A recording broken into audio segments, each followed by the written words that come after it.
short-term temporary benefits. Parang isang tuka yung ganong mindset eh. Oh, ito lang muna ang asikasuhin natin.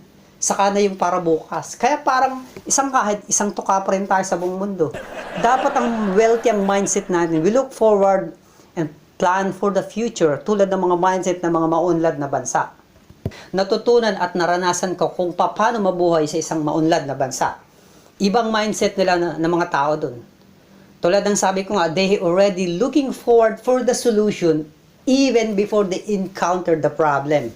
Strategically advanced dapat tayo, pero syempre kasama dyan ang hard work, dedication, and discipline. Diba? Yung hard work at dedication, wala tayong problema dyan. Sa discipline tayo pumapalpak.